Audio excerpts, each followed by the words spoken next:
Welcome back, everyone. And today we are going to be taking a look at the final day detachment, which I know originally I was going to do the Nurgle based one for the Chaos Incursion, but this one came out directly afterwards, and I'm much more interested in this one, to be honest.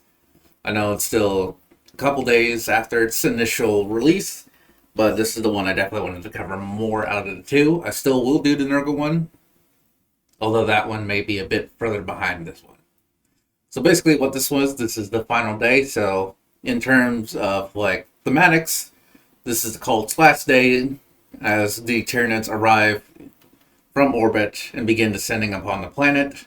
Many cultists are lost along the way, but the final few get to fight alongside their blessed star children for one last battle for the planet. So for this attachment, they have psionic parasitism.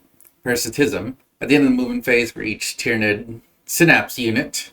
So to be in synapse, you don't get the buff like you do in the Tyranid's army, but it still gives the Tyranids the synapse keyword and the effect that if you're in 9 inches of each other or a synapse unit, you are considered in synapse.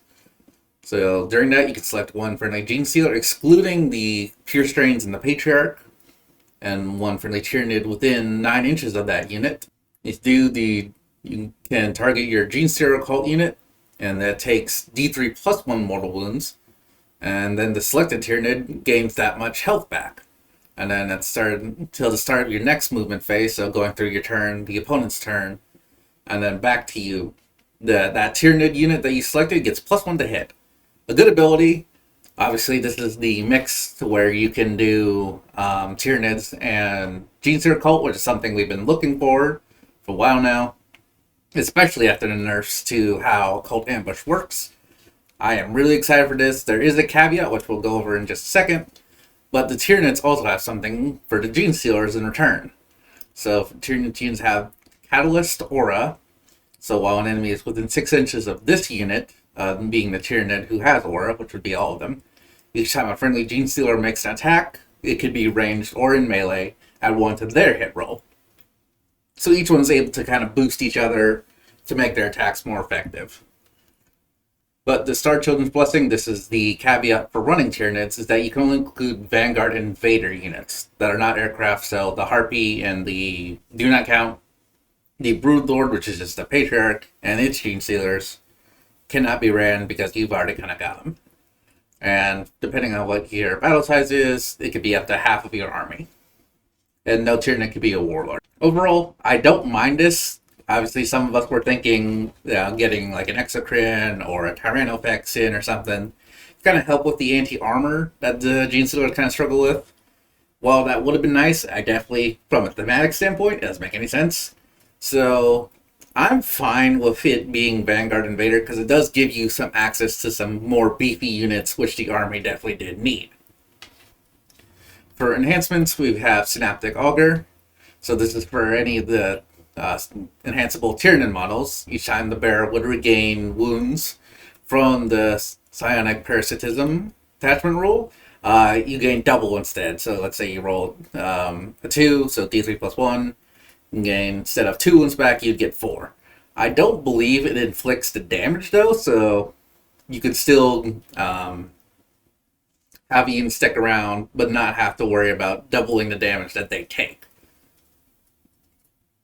For Enraptured Damnation, I do like Synaptic Augur. I don't know how useful it's going to be, but I do like it, especially for 15 points. It's nothing that would hurt. I really like this one, Enraptured Damnation. This is for your Gene Sealer Cult units. Enemies cannot use the Overwatch stratagem to shoot at the bearer's unit. That is really great, just because a lot of this seems to be more of a melee focus, and if you're wanting your Gene Sealers to come in and help your melee Tyranids, getting them there is the biggest issue. So not being able to be Overwatched from like Land Raider Redeemer, Castigator, or really just anything else, really. Getting them be able to get up close and personal safely is great, especially for 10 points. I love that. Vanguard Tyrant, so this is for the Winged Hive Tyrant only. At the whopping 25 points, so this is kind of your big enhancement. Improve the strength and AP of melee weapons equipped by the bearer by 1. So for this, the biggest thing is you're running a melee army, so you're able to boost up that strength 9 into strength 10 because you're not getting the buff from synapse because you're not in Tyranids army, and you're improving AP. Overall, I do think it's something you want to take, even though it is expensive, just because with the Winged High Tyrant now, you'll be punching equally into a lot of vehicles, and that extra AP does force a lot of saves, and that's good damage for the profile. I do think it's one you definitely want to take. And lastly, Inhuman Integration. This is for the Gene Stealers only. Weapons equipped by the model's bearer in the unit have sustained hits +1, while targeting enemy within 6 inches of one or more of your friendly Tyranid units. So again, giving that kind of extra firepower to help out the your mainline Tyranids. For stratagems, we have, again, the usual 6. I will go ahead and say I'm not a huge fan of the kind of defensive and the turn stratagems, but we'll go through that in a minute. First one is Hyperferocity. It is during the fight phase, so either fight phase, and you select one Gene Stealer that hasn't fought yet, or one Gene Stealer unit. Until the end of the phase, when this model makes an attack, you can reroll a wound roll of 1, and if you have a friendly Tyranid within 6 inches of that enemy that you're attacking, you can reroll all of your wound rolls instead. So if you've got a Patriarch racing in, and it's Gene Stealers behind it, going for dev wounds, you could definitely high roll and really knock something big off the board quickly if another Tyranid is nearby helping. I do like it for one command point. It's kind of good to have that little bit of extra threat to push through, as long as you plan this out accordingly. Side Surge. At the start of any phase, you target one of your Tyranids. Until the next command phase, your range for the Catalyst ability, which gives the Gene Stealer something to help out with, is increased by 3. So you can only use this once until the end of your next command phase. Really good ability, that's why they've limited it. But you do have to be careful about where you pick it, because that's the only time you get to use it during your turn. So, Avenged Star Children, this is one of my favorites, honestly. This one, just after the shooting a fight phase, after one of your Tyranids, one of your Tyranid characters, so you can't target like a Trigon or anything, was killed by the enemy unit. And then for that one, each time a Gene Stealer, so you target the Tyranid that died, even though it was destroyed. So until the end of the battle, each time a Gene Stealer called model from the army makes an attack on that target that killed it, add 1 to the hit and 1 to the wound roll. So that's really good. It's a very easy one to pop. You are running characters for this. You definitely want to put in more to make this better. And there's some good characters you can put it on to kind of goad out. So you can get the extra +1 to hit and wound, which makes a lot of weapons a lot more scary for the Gene Stealers. Divine Imperative. The next one, it is during your charge phase. So, and you select one Gene Stealer who has not declared charges this turn. You select one more enemy unit in the range of one of your Tyranids, or who's locked in combat with your Tyranid, so have your Tyranids charge first, and then pop this if you need to. To the end of phase, when that unit you selected charges, you can add 1 to your charge roll, and you can re-roll it for free. Another great one.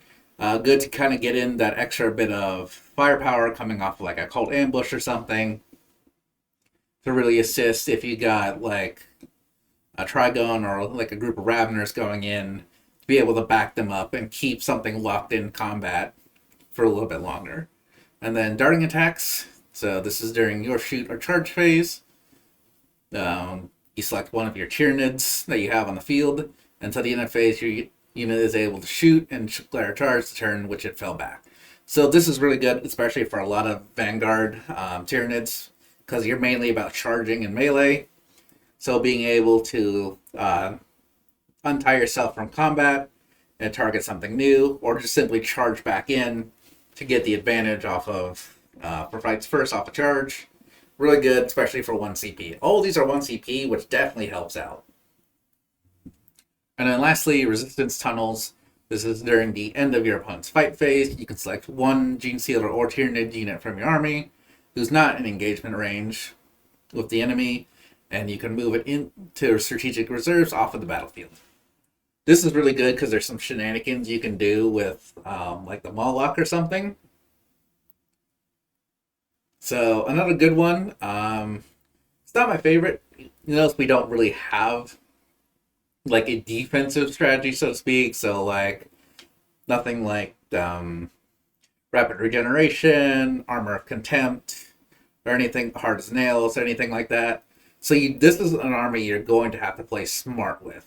I think it's going to be a really fun and cool army to play with, but this is definitely not one you want to start with. Obviously, with needing 2 armies and the kind of level of complexity it takes to run this. With that being said, though, this is one of my favorite detachments. I really enjoy it. I can't wait to try it out at locals. And I definitely... I've seen some comments online saying that this is weak or this wasn't what we needed or anything.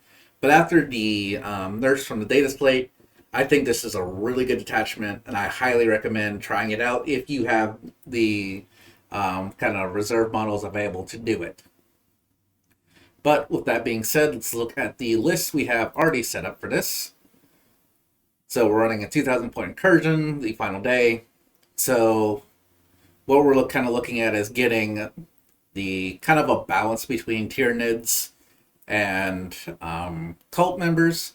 So we're running kind of the baseline for the heroes and characters we need for Tyranids. So Death Leaper, always great to have. Death Leaper, Lictor Claws and Talons, has precision, so you're able to target any unit or any leader. 6 attacks, hitting on 2, strength 7, AP2, damage 2.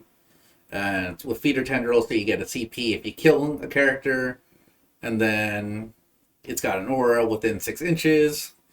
You worsen the leadership, and then at the start of your opponent's command phase, that if that unit is below starting strength, so if you've kind of fought into it and it's still out of combat, they must take a battle shock test regardless if they're at half or not.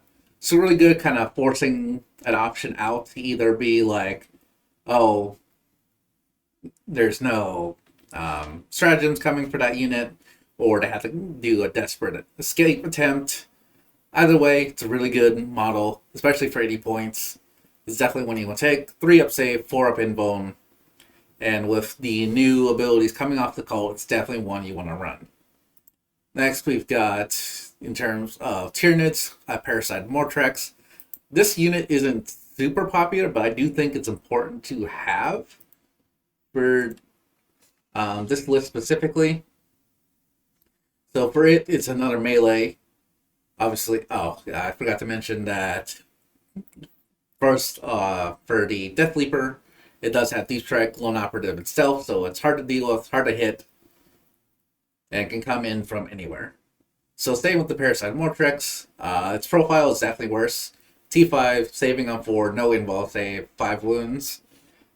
But that's not what we really need it for. We wanted to get in there and essentially even be a target for Avenge the Star Children. But if you're able to get it in on an infantry unit, you have Flood Limbs for 6 attacks, hitting on 2s, strength 5, AP 1, damage 1, which is not really what we're using this for. The Barbed Eviscerator is what we need. Anti-infantry 3 up, so you're able to get a lot of, you're able to generally get the attack off.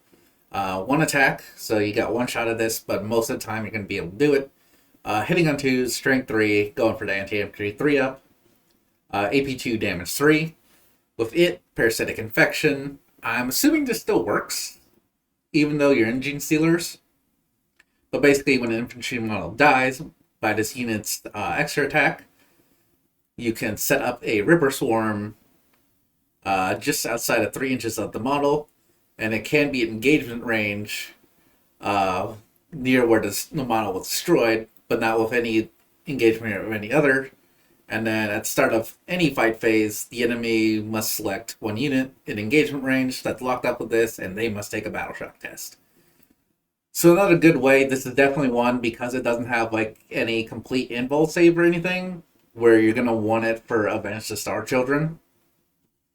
To try to get in there, and whether it's like an artillery unit, or even if you just needed to race in there, and even just kind of suicide, You can definitely get some value out of this. I do think it is worth running for the 80 points. I believe it's 80 points. Yes, it is. And I do think it's a good take overall, but it's up to personal preference. And lastly, for kind of the mainline characters we are bringing along a Winged Hive Tyrant, which we saw we are running the enhancement for it, the Vanguard Tyrant. So for it, where is Winged Hive Tyrant? So we're going with the Monstrous Bone Sword and Lash Whip and the Tyrant Talons. So for this, we'd be looking at 6 attacks, hitting on 2s. With the enhancement, we would be Strength 10, AP 3, Damage 3, a very scary profile, especially going into a vehicle. Again, this is Deep Strike, and that's all it has though. It doesn't have stealth or anything, so you do have to be mindful about where you're sending it, because it can get blasted out of the sky. Although with its profile, it is considerably more tanky compared to other lone apps. T9, saving on 2, natural, 4 up invuln, 10 wounds. So it definitely can stick around, but you do still need to be a little bit careful with it. And then the other enhancement for its Tyrant Talon, 5 attacks, hitting on 2, Strength 8, AP 3, Damage 2. Really pushing forward with that kind of heavy damage that's hard to block and can take out or even challenge a pretty scary vehicle. And then Will of the Hive Mind, when one of your friendly Tyranids units gets targeted for a strat, if it's within 12 inches, reduce that CP cost by 1. So with all of our stratagems for the Tyranids being only 1 CP, you get them for free. Really helpful to have. And the Paroxysm, start the fight phase, you can select one enemy within 12 inches that's visible to the model, roll a d6. On a 1, you take mortal wounds, hazardous. But on 2 up, you subtract 1 from the attack characteristics of those weapons equipped by the models in that unit. So you dive into a melee, even if you have to challenge like another melee unit, being able to reduce the attacks can definitely increase survivability. It is a huge 200 points, 225 with the enhancement, but I do think this is one you definitely have to take. There is no ifs, ands, or buts about it. And then for the other Tyranids, we're going to go through them. It's going to be the Lictor, the Neurolictor, and then the Raveners. So for the Lictor, very sturdy or just solid infiltrator unit. Great for doing secondary objectives or getting behind enemy lines if you need to take out a troublesome unit.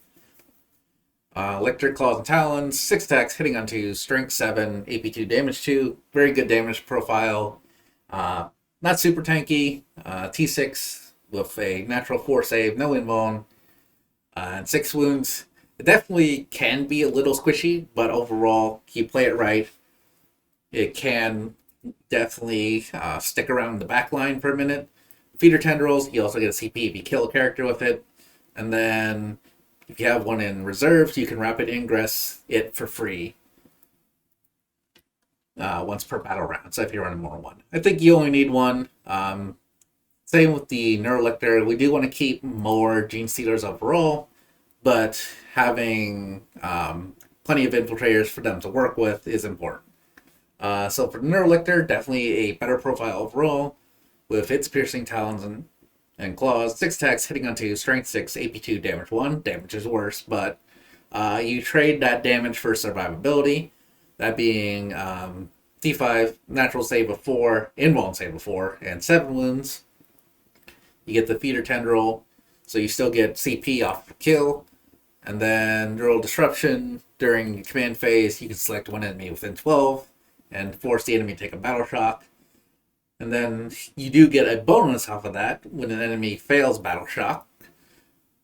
Each time a model makes an attack, you subtract 1 from the hit roll, so fighting into you is harder. And then each time a friendly Tyranid attacks that unit who failed, you add 1 to the wound roll. So very good to kind of collapse in on a battle shock unit.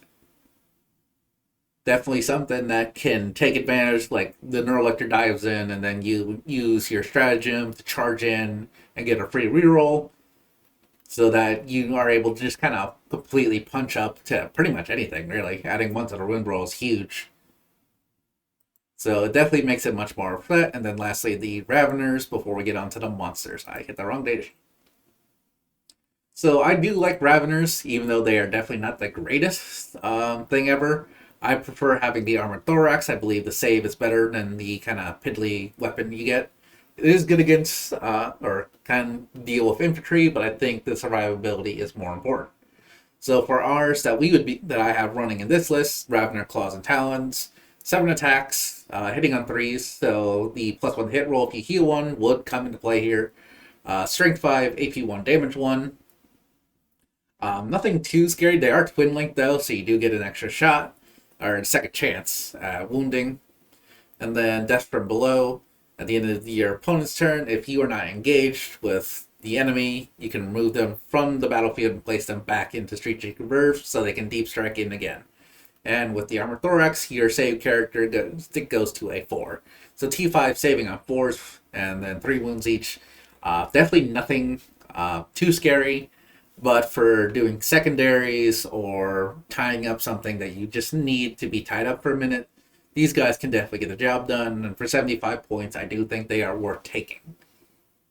Just to kind of balance out and give you a few more targets for your Gene Stealers to benefit off of. We are taking 2 monsters. We are taking a Moloch and a Trigon. So for those 2, we are looking at the Moloch first. This was the one that with your returning to Deep Strike stratagem for this, you can definitely kind of play around and do some mortal wound shenanigans. As this is the Moloch Scything Talon, 16 attacks, hitting on 3s, 2s if you heal him. This is definitely one of the models you want to target with this. Strength 8, not too terrifying, can hit up kind of decently. AP2, Damage 1, not great on damage profile, but it is what it is. And then the Sensible Jaw is 1 attack, hitting on 3s, 2s with the enhancement. Anti-infantry 4 up, but Strength 5, AP 0, Damage 3. It is Dev Wound, so if you do get a lucky 6 on a roll, you can do some decent damage and take out like a Terminator. And then Terror from Deep is its ability that really coincides well with the resistance tunnels. Each time this model is set up on the battlefield with Deep Strike ability, using the Deep Strike, roll d6 for every unit within 12 inches of that where the model popped up. On a 2 to 4, that unit suffers D3 mortal wounds, and then on a 5 up, that unit suffers 3 mortal wounds, so guaranteed 3 damage, and they must take a battle shock test. So once again, that kind of gives you more play around. So you come in off of tunnel, mortal wounds all around you, and then you can either charge in or let your cult kind of help you out in shooting until then.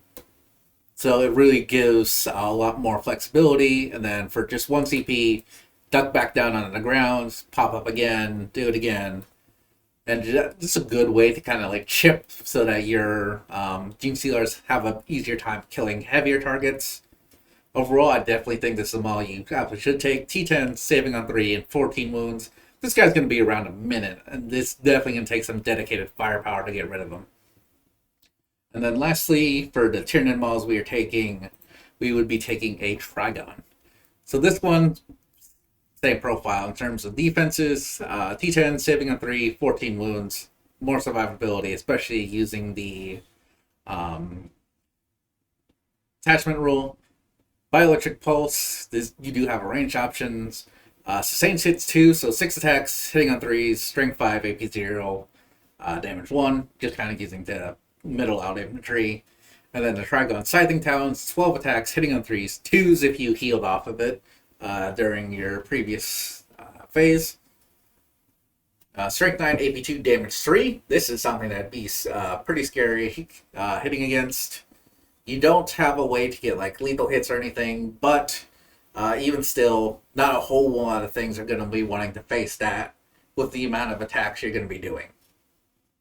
And for its subterranean tunnels, when this is set up from Deep Strike, you can use the ability, if it does, to be set up anywhere more than 6 inches rather than a 9 off of normal Deep Strike. but it cannot declare a charge.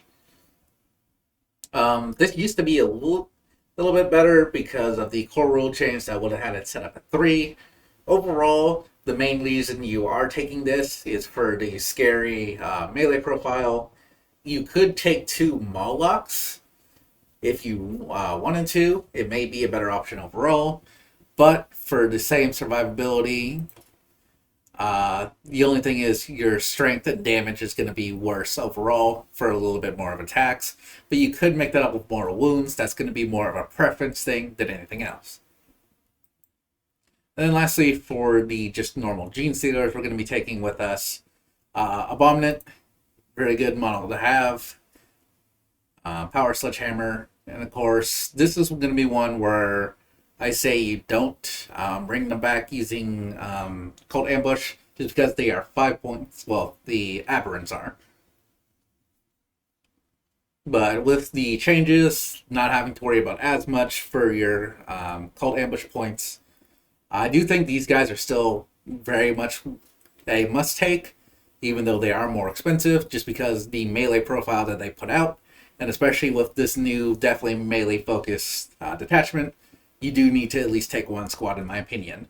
Benefectus, one of the best Gene Stealer units out there, and another must-take. For me, I had them lead the Neophyte Hybrid Squad because they're able to get more benefit off their lethal hits ability. The Locust will go with the Hybrid Metamorphs.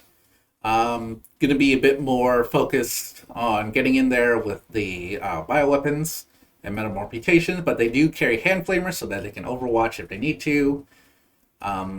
Patriarch with the Pure Strain Gene Stealers, the devastating wounds, and giving it to the Pure Strains is definitely too good to pass up.